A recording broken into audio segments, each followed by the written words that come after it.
Naji, it's so nice to know that you're joining us again today, where we'll give you a front row seat on everything concerning business, finance, and economy. So let's get started. Of course, the news around town now is that President Bola Ahmed Tinubu has nominated 28 persons as ministers, and the list includes ex-Kaduna Governor Nasir El-Rufai and ex-River State Governor Nyesom Wike. The list was contained in a letter that was read by the Senate President Godswill Akpabio at plenary on Thursday. The ministerial list was submitted to the Senate by the President's Chief of Staff, Femi Gbajabiamila, at about 1:19 p.m. The submission of ministerial nominees is in line with the constitutional provisions stipulating that the president has, from the date he was sworn in, a 60-day window to appoint ministers. And according to the ministerial list read by the Senate President, the nominees include former governors, economists, health experts, lawyers, and allies of Mr. President. Within the program, we will be looking at that list comprehensively. Now, let's move ahead. Russian President Vladimir Putin told African leaders this Friday that Moscow respected their peace proposal in Ukraine and was carefully studying it. Putin also told a Russia-Africa summit that Russia was increasing food supplies to Africa, including some free grain shipments, which he announced a day earlier, and was interested in developing military cooperation with the continent. Russian President Vladimir Putin told African leaders at a summit on Thursday that Moscow is ready to work with them on the development of their finances and to use regional currencies for trade payments. On a speech to the summit, Putin said Russia is interested in deepening ties with the continent and is confident it would radically increase our trade. Still moving ahead with the news, let's quickly take this on the NNPC, that's the Nigerian National Petroleum Company Limited, saying that it has recorded 240 incidents pertaining to crude oil theft and pipeline vandalism in the Niger Delta in 1 week. In a documentary shared by the NNPC on its social media handle, it said the incidents, which occurred in Bayelsa, discovered 93 illegal pipeline connections and 69 illegal refineries. If you are a business owner and you own a company, you need to listen to this, as the Corporate Affairs Commission has announced it will remove 100,000 registered companies from its database. During a training on the use of beneficial ownership register in Lagos, the Registrar General and Chief Executive Officer of the CAC, Gaba Abubakar, disclosed the Commission's intention to delist 100,000 registered companies from its database. According to him, these companies have failed to file annual returns in the last 10 years, and that was unacceptable by the Commission. So you need to go get that checked if you own a company and if your company is registered and you've not filed annual returns. All right, let's take a quick look at the global markets today. As we've seen, the U.S. stocks futures ticked up this early Friday as Wall Street awaited inflation data. European markets are opened, but they opened lower as investors processed a week of earnings and central bank decisions. For the Nigerian Central Bank, the MPC jacked interest rates to 18.75% earlier on in the week, precisely on Tuesday. Spot gold is at 1,951 US dollars. Brent crude is trading around $83.65 a barrel. All right, that's it for what's trending in the news space concerning our business. Let's quickly bring in our first guest, shall we? Ikemesit. Yes, are we set, guys? Can we take the first guest now? Okay, let's quickly take a break, and when we come back from the break, our first guest will be joining us.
The global economy continues to gradually recover from the pandemic and Russia's invasion of Ukraine, but it is not yet out of the woods. The COVID-19 health crisis is officially over.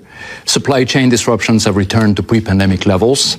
Economic activity in the first quarter of the year proved resilient, and labor markets are quite tight in many places. Energy and food prices have come down faster than expected from their war-induced peaks. And financial instability following the March banking turmoil remains contained thanks to forceful actions by the US and Swiss authorities.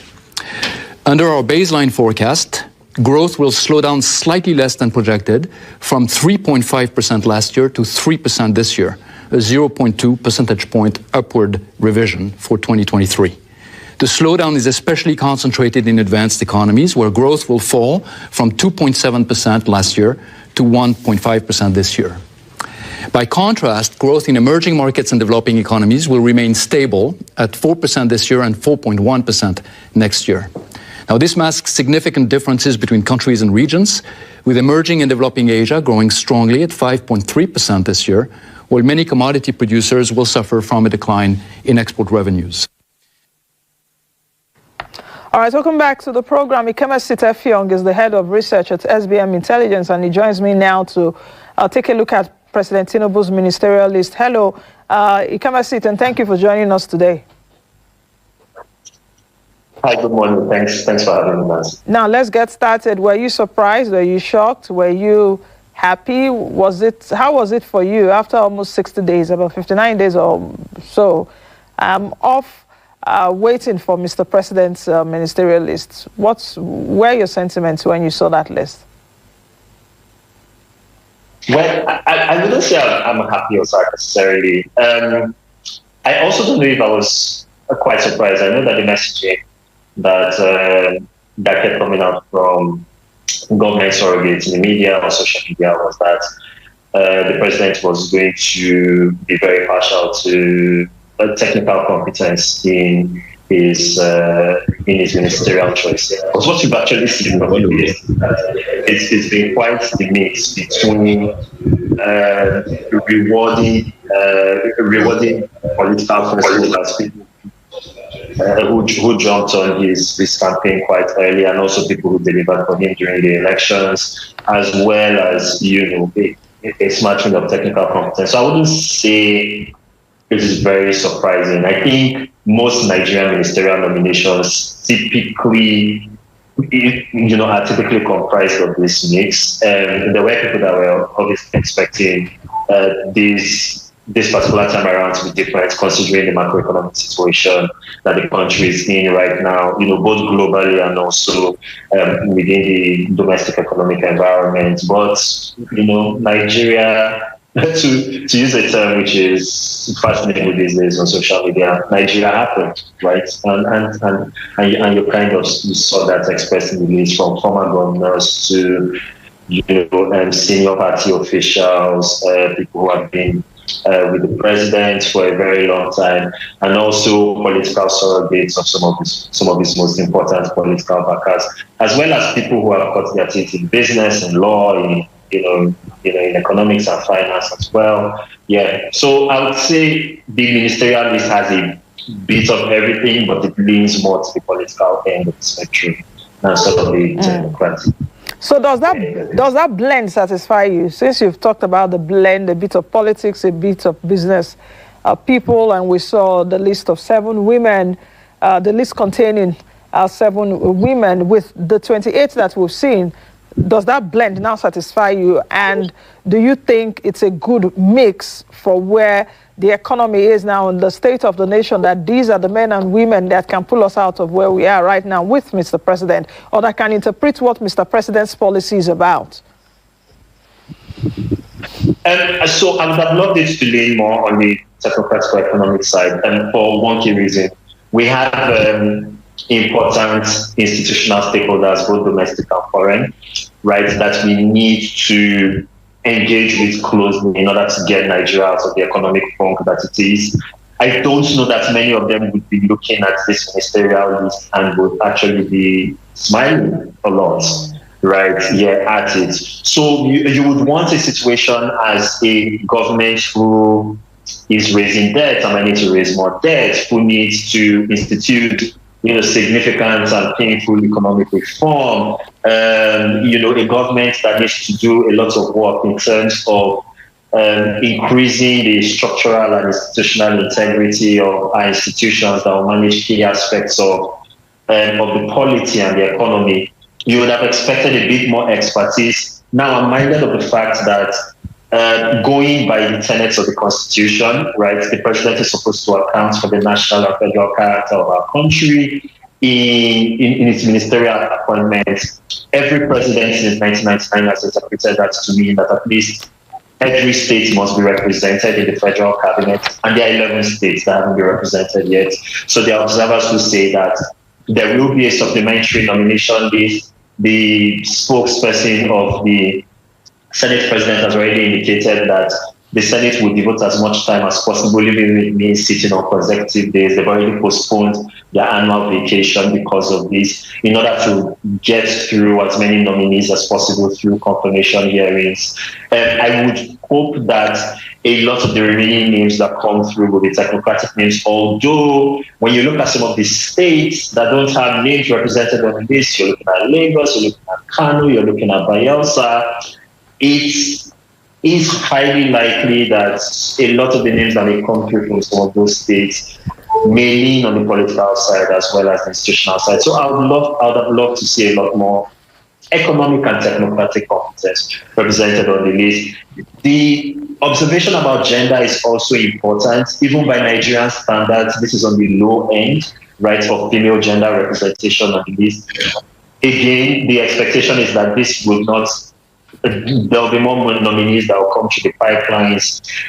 You also have a situation where government surrogates have been at pains to state that the president will govern a bit differently, in the sense that special advisors on key priority areas of governance for this administration will be given almost ministerial level latitude in order to deliver on their portfolios. And so the thinking is that you may see a lot more of the economic and technocratic competence, but also a fair amount of gender representation, right, at the special advisor, right, or the or the MDA ministries, departments, and agencies level. But in terms of the top line federal cabinet, as it is shaping up right now, there is still a bit more work that the government needs to do, I think, in order to satisfy the comfort levels of a lot of the people that it will be engaging with, and certainly those of us who are sort of watching what its moves and begins are. Ikemesit, were you a bit worried when you saw the list and portfolios were not attached to it? Do you think that the presidency, and not just about this presidency, and even other presidencies, that the government really takes into account what commentators like you and what the media and what also the public harps on all the time? For last administration, President Buhari, it was expected that President Buhari was going to attach the portfolios to the list he's presented to NAS at that time. He did not do that. He even increased ministries. He created other ministries. He broke some ministries down. President Tinubu, it was expected that President Tinubu will go above board and surprise everyone that he said he has hit the ground running. He's going to do things a different way. And he did not attach the portfolios to their names. Were you worried about that? And how do you think that eventually when the senators come up with a screening, what will they be screening them about? Is it not just to tell all of them, just take a bow and go? Because what exactly will they be asking them questions on if they really do not know what portfolio they will be handling? Ikemesit.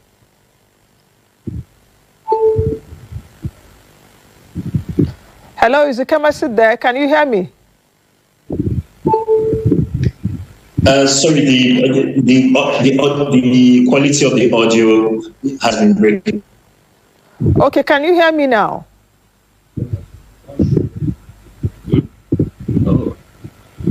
Ikemesit, can you hear me?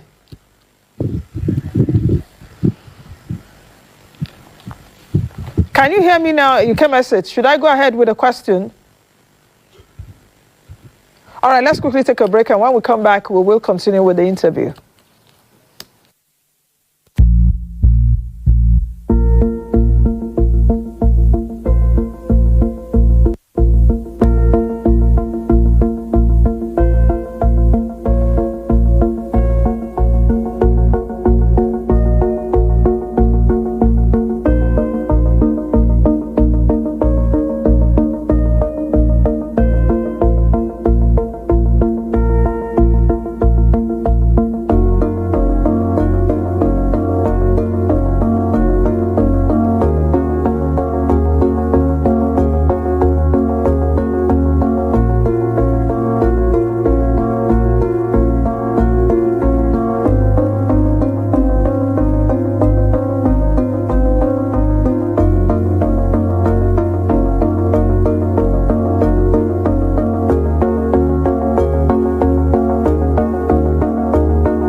All right, welcome back. Kemesi Tefyong, Head of Research at SBM Intelligence, still with me, though we're a bit interrupted there by network issues. Okay, Kemesi, my question earlier is that were you surprised that Mr. Tinubu did not add the portfolios to the list of names that he submitted? How hard will it how hard will it be for the senators to screen them? I wonder what they will be screening them about. What kind of general questions will they be asking? And, if Nigerian, especially at the presidency level, for me, Mr. Tinubu surprised me yesterday because I was thinking he was going to do something different in terms of attaching names. And it will even give those nominees time to be able to understand the portfolio or if they are the right fit. But what's your view, really? Yeah, that was certainly a bit of a surprise for me as well. But it was certainly made for a more efficient confirmation process if it was clearly delineated what portfolios, the names on the list. All of the people who were nominated, right, are in the running for. And it's worth noting that this is not unprecedented, right, in Nigeria's history. Like I think you mentioned earlier before, the audio and the video connection, right, went bad. That the former president, right, Buhari did this. We've also known a few other presidents who have done this, right, in the past. The general thinking is that the president still retains an amount of executive latitude in determining where he would fit people and fit particular offices in. We also know that cabinet reshuffles, right, are a common thing. I mean, in every democracy, but almost certainly in Nigeria as well. And so the initial portfolio that you might have been screened for at the beginning of the life cycle of an administration might not be the portfolio that you end up in. Right, either by the end of the first term or if an administration is lucky and gets a second stab at things, right, at the start of the second term. There are typically very, very few people who start in a particular ministerial portfolio, right, at the beginning of an administration who end up there. And so because the president reserves that prerogative to shift things around, it makes sense for the Senate in their confirmation process to determine what the overall fit of a particular person to occupy any ministerial portfolio potentially, right, is. So the thinking goes, if you are found to be fit to be a minister and a member of the federal cabinet, then the consideration as to what particular ministry you are meant to be in charge of is secondary. Also looking at the structure of our civil service, right? We have a permanent civil service structure. You've got permanent secretaries, right, who are, at least nominally supposed to be apolitical and are not subjected to the rigors of, democratic and elected politics, as it were. And so they are the ones who are invariably responsible for maintaining the continuity of governance, right? Through the elections, policy must be implemented. Through confirmations, policy must be executed. And so the permanent secretaries are really the front bearers of that. And really ministers and cabinet officials are just there to set the tone and set the overall direction of travel, right, of the given ministry in line with what the priorities of that particular administration is. So I suppose it's because of all of these various layers, right, of nuance, both in governance, but also in terms of how the political process works. That's why we have the kind of confirmation process where portfolios are not attached, right, to given names. But when you look at sort of the track record of some of the names that have been put out there, you can make an educated guess as to what sort of offices they'll be looking for. Wale Edun, for example, is on the list. Everyone expects, right, is in the running to be finance minister. Lateef Abeni, SAN, everyone expects is to be in the running to be the Minister of Justice and the Attorney General of the Federation. And so, even looking at their track record, right, there are certain names. Dele Alake, right, who is currently the special advisor on media and publicity, everyone expects, right, is in the running either for information or the communications ministry. So you can hazard an educated guess, and I think our thinking is, so will the senators during, the confirmation hearings, both at the committee and at the committee level and also in plenary. I do agree with you, though, that it might not be the most efficient use of our lawmakers' time. But, certainly for you, Nancy, and certainly for me, right, it keeps us up in terms of figuring, the X and O's and, dotting our I's and crossing our T's in terms of, who gets what. So I suppose it's content for us in the end, but not so much in terms of the actual business of governing the country. Exactly, because I was expecting if President Tinubu had put the portfolios there, it will be easier for the senators to even screen them. For example, everyone is taking an educated guess that Wale Edu will be put in the finance ministry, for example. So if you are putting together questions, the kind of questions you're going to be asking Wale Edu. In fact, himself, in preparation to go meet the senators, he would kit himself well in terms of the kind of questions he would expect. For the Justice Minister to the same thing, for Minister of Works, for Minister of Power, for even Women Affairs and all of that, they should be able to ask them rigorous questions. But here, like we've seen in the past, I don't know if we will see anything different. And perhaps if senators really want to make mock of Nigerians, to tell them to take a bow and go at this time. So what actually is changing?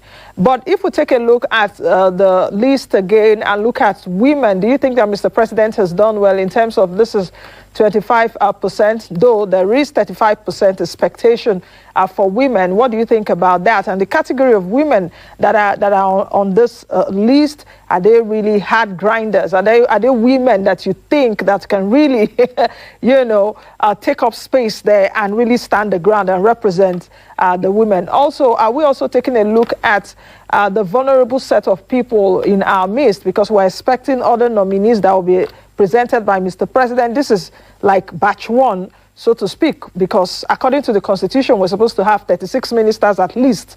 Though in Buhari's time, I think we had 42 or so. But what do you expect, especially for vulnerable groups, the fiscally challenged, some other groups there as to a representation?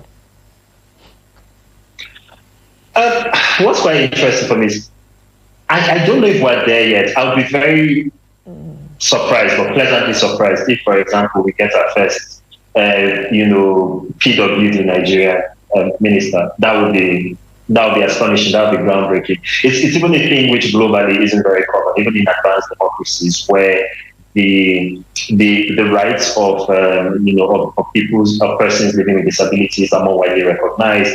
You very rarely see PWDs end up at the highest level of policy setting. I don't know if we are close to that paradigm here in Nigeria, but it will be very interesting for me if that does occur. Having said that, it might be a situation where PWD priorities, are represented if, say, for example, they either get a specialized ministry or a specific ministry is charged with delivering on priorities for Nigerians, for Nigerians who are living with disabilities. I don't know that the conversation is that nuanced right now or that sophisticated that has gotten to that point. But certainly that's something that I know lots of friends within that community and lots of civil society actors who will be very, very ecstatic and excited. And also 5, 6, almost 10% of Nigerians who are living with disabilities would absolutely love and recognize. In terms of the gender representation, like I said earlier, there's still some ways to go. So I fully expect that there will be more, there will be more women nominees, right? In batch 2 or however many batches, right, of nominees, and that we get through. But in terms of looking at the caliber of people, they lean more to the political side. You see Betta Idu there, who is I think currently the current women's leader, right here on the HC from Cross River State, Uju Kennedy, Juruka, Onye Jocha, right? There are a lot of them who have cut their teeth, right? In business, looking at Idris Zoka, for example, right, as emblematic, right, of that. But a lot of them are actually thoroughbred politicians. Stella Okutete, for example, right? Better I do, as I said, for example, again, driving home that point about how the overall tenure of the list, either male or female, right, seems to have tilted more to the political side. It'll be interesting for me, who the nominees or sort of who are on the more technocratic side of the spectrum who are female. Right. Yeah, because we've got a lot of accomplished, women in business, in policy, not just at the national level, but also at the international, multilateral level. So it'll be interesting to see if we have something like an Amina Mohammed type nominee, right, within this class of nominees. And there are many women who are eminently qualified out there. Some names of whom are there. So it will be interesting to see what come through.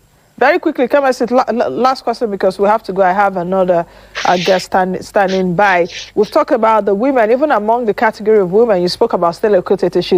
She's one of the EDs at Nexim currently, the APC women leader. She's also young. She's not up to 40. I think she's about 36, 37. Stella Okotete too, whether she's up to 40 and now about 41. So that mix of young, of that youthful nature in this list, as well as women, what would you say about it? Because you're saying that, you're seeing a lot of people that have cut their teeth in politics. Do you see anyone also in that list that will command global attention?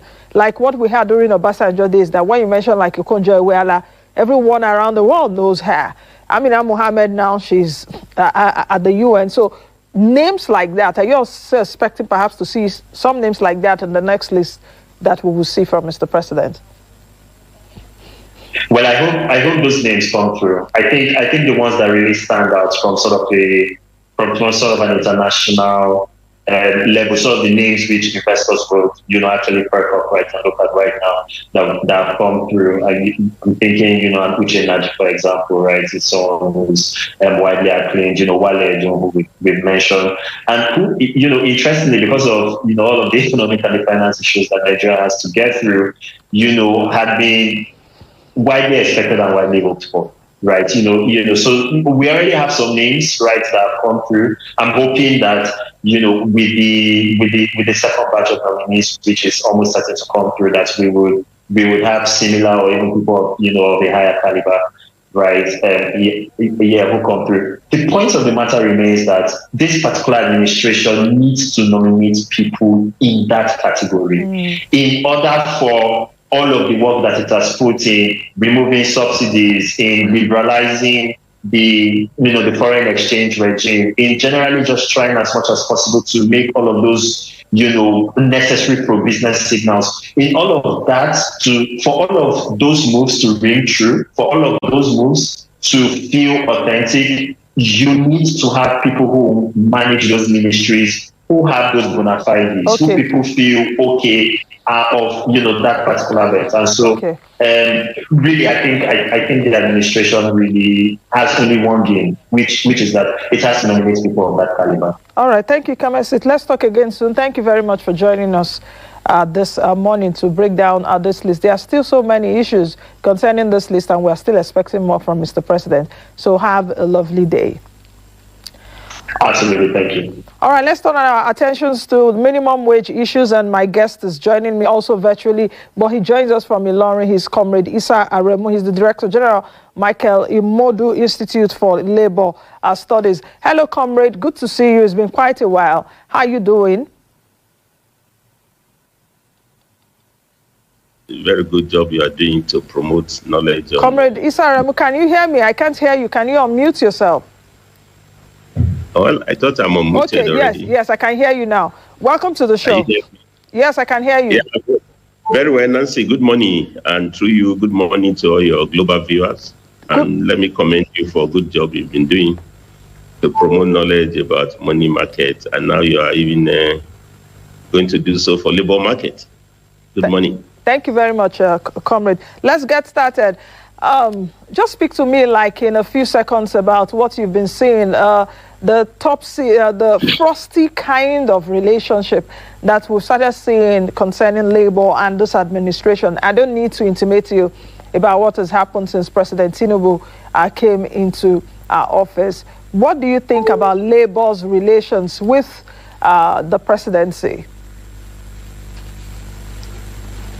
Well, I'm not sure how to put it, but it's clear that what we are witnessing is that more than ever before, Labour has become an issue in national development. I mean, it has always been, but it is clear that we need to come to terms that Labour creates wealth, and that often we talk of, when we talk of resource control, we often talk of extractive materials like oil and gas. But I think more than ever before today, we know that the most important factor of development, not just of production, is labor. And the International Labour Organization has reaffirmed that point, that labor is not a commodity, it's human. Labor needs to be well remunerated, labor must be well paid. Labor reproduces more labor. So especially for the female labor, you need to pay them very well, you need to motivate them. And as we can see now, that with the Japa syndrome, in which we have, resourceful humans, in medicine, education, they are leaving the country in droves. So I think the point I want to raise here is that what we are witnessing is quite heavy, because I'm very sure the new administration of President Bola Tinubu, he has said so. Interestingly, he had the whole directorate dedicated to labor issues. He has said so that he will factor labor into his development agenda. What I want to say in summary to your first question is that I think we have serious crisis of compensation. You have workers who have become working poor, and all the numbers, more so with the recent policy move from regulated market for petroleum products to deregulation. That it has impacted definitely on cost of living. So you expect this contestation. But what is important is that I'm excited that the administration is living up to that and engaging labor in social dialogue. What we need to monitor is the outcome of this process. But there is serious crisis of compensation. You need to pay working men and women very well. As we are talking now, doctors are also on strike. I'm talking about resident doctors. So people argue that whether they are not apprentices, but nonetheless, they are working doctors. And if you look at all their demands, it's all about pay. It's about allowances, it's about peculiar allowances, it's about remuneration, promotions. So, but I think it's very healthy that often we ignore humans in national development. I mean, people talk of wealth of nation, but increasingly worldwide, the world has come to realize that the wealth of humans is the way to drive the economy. How we handle this development is a challenge. What do you think should be the realistic minimum wage right now? Labour is asking for a 200,000 minimum wage, and you spoke about cost of living crisis earlier. What could be the realistic minimum wage now? We're not talking about a living wage, because a living wage is even different from a minimum wage. Nigeria is not yet implementing a minimum wage. So the 200,000 naira that Labour is asking for, how realistic do you think that is in terms of the honoring of it from the executive? Let me also take you down memory lane. 30,000 naira definitely is our minimum wage. That was increased, I think, about 5-6 years ago. Some states are still not paying it, but we've seen some states, because of the fuel subsidy removal, have upped their minimum wage to about 40,000 naira. I think Edo State and which other state? About 2 or 3 states have done that. But if you take a look at 30,000 naira with an exchange rate of 790 naira to $1 now, you're seeing a minimum wage of about $37 a month. When exchange rate was about 461 naira, I remember I did an analysis on comparison of minimum wage in Nigeria across African countries, and that gave us about $65. During Obasanjo's days, it was about $100 a minimum wage. During Jonathan, when exchange rate was at about 165, minimum wage was about $181 a month. So I'm just taking our viewers through this in terms of exchange rate. So in Tinubu's time now, $37 minimum wage. So what do you think about that? Labor is asking now for a $253 minimum wage a month. Yeah, Nancy, we can even go further on memory lane. I mean, look at the legacy minimum wage, which started in 1981. Minimum wage was about 125 naira. But you know, the exchange rate that time, naira was as strong as US dollars. In fact, almost one to one at par. Yeah. Minimum wage in 1981 was about $250.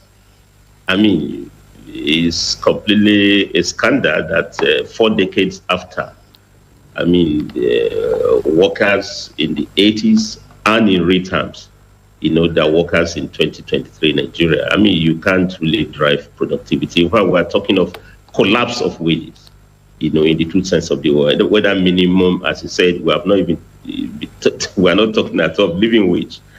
So I think there is the need for serious campaign or appreciation of the need for wage adequacy, because for now we are facing the challenges of wage inadequacy, in fact, collapse of wages. And often, I mean, you do a lot of coverage on business issues. We always talk of ease of doing business, but it's also time for us to factor as part of ease of doing business as ease of living, ease of working by the working men and women, and that must be driven in the market economy through salaries and wages, adequate remuneration. Now, you've done the analysis yourself. I mean, the Central Bank Monetary Policy Committee met on Monday, Tuesday, which you covered very well. And you could see the headline inflation, you know, which is almost about 23%, 22.7%. Of course, the key driver of this is also the food inflation, the cost of transportation, you know. Now, those are the issues that we need to factor if we are determining the new minimum wage. And Nigeria has rich experience in this minimum wage determination. You've done it very well. I think we have, from 1981 now, we have gotten almost about 5 national minimum wages. But the point is that if there is no macroeconomic stability, it's not lack of effort. I mean, even for labor to get 30,000, I mean, if Naira had been stable, inflation has been moderated very well, that's quite a lot of money, you know. I mean, 30,000, but that's in nominal terms. In real terms, I mean, you've done the calculation, just about $37,000. First, we need to do the restoration, you know, of the minimum wage in a way to cope with the challenges of inflation. And as we are struggling to target inflation in our monetary policy, I think it's now time for us to target what is the real purchasing power of the working people. I'm not sure what the figures have been branded up and down, some talk of 200 naira minimum wage. 200,000. 200,000 minimum wage. Some talk of 500,000. But these are all issues that will come through appropriate negotiation. You know, because you can't give what you've not really properly negotiated for. You know, so, and I think we have tested in this. There is always a tripartite committee made up of federal government, organized labor, employers of labor, and to state government. And I think it's high time, because the existing minimum wage is also going to elapse at the end of this year. It's time to negotiate that. But beyond that, Nancy, my concern is that minimum is actually for the lowest of the workforce.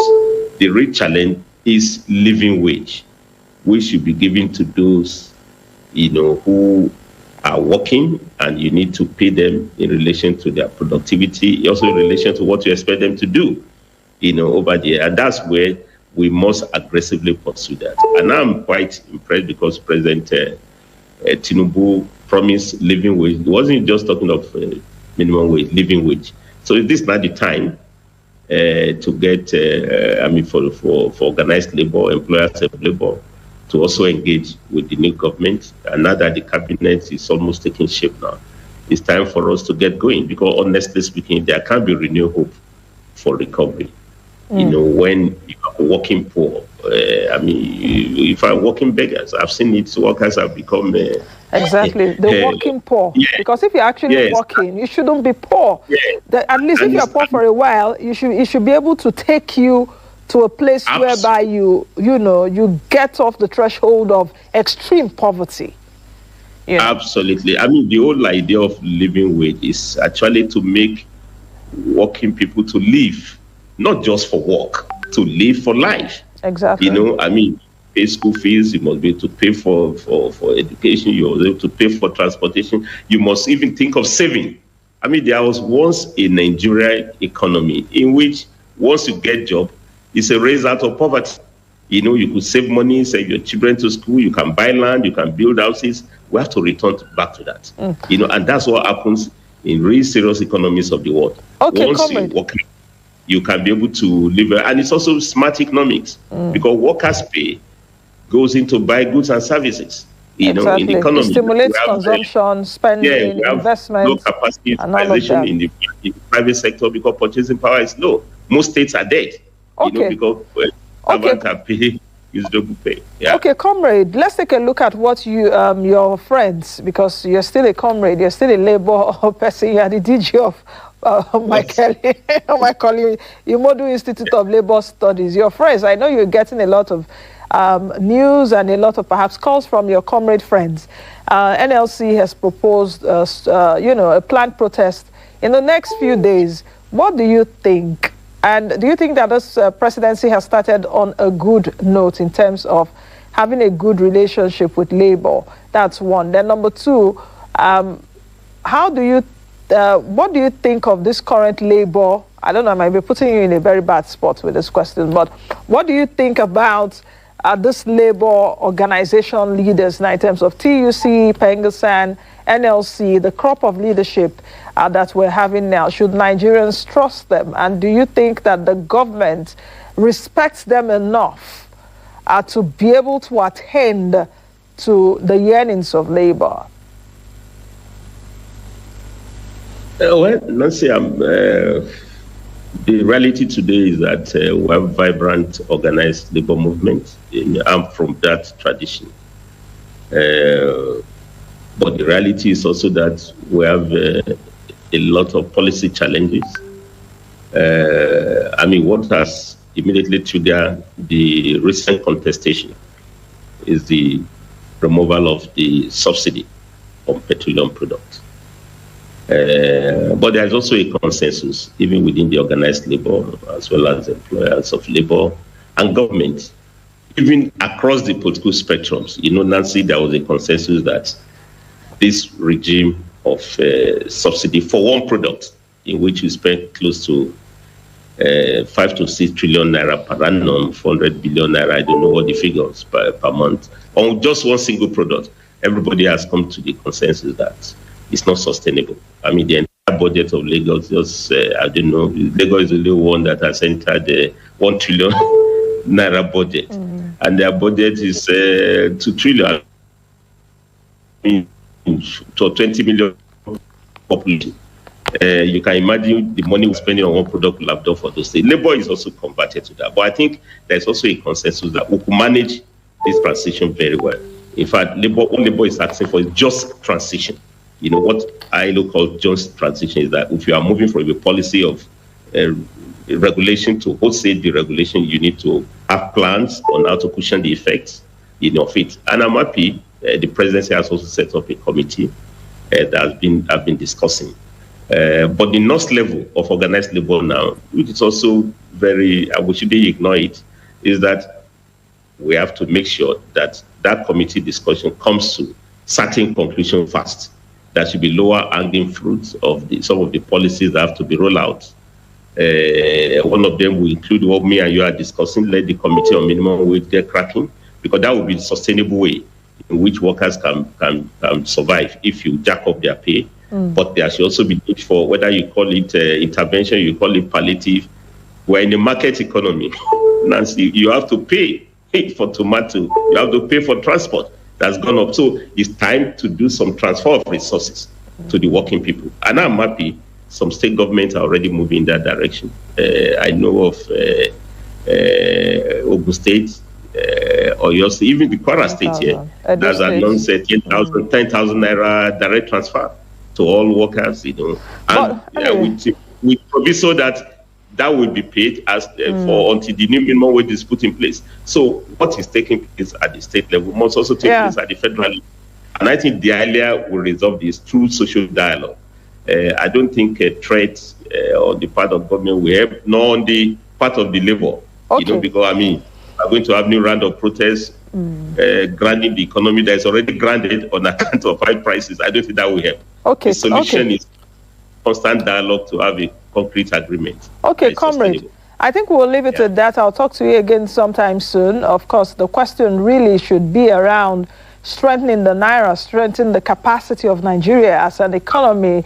How much can the naira buy? For a Kwara State or other states that have added 10,000 naira to their workforce, what will the 10,000 naira really do for a household? And Nigerians are seeing that these are the set of people that go out with long convoys. The governor has a security vote every month of billions of naira. So, it's like the president has said, let the poor breathe. The Senate president is being insensitive by saying, oh, let the poor breathe, and they're smiling in the National Assembly. This is not really a time to smile. This is a time to pull up their sleeves and their agbada or take it off entirely to work for the Nigerian people, because the economy, if care is not taken, is heading on a downward trend unless concrete actions are be taken.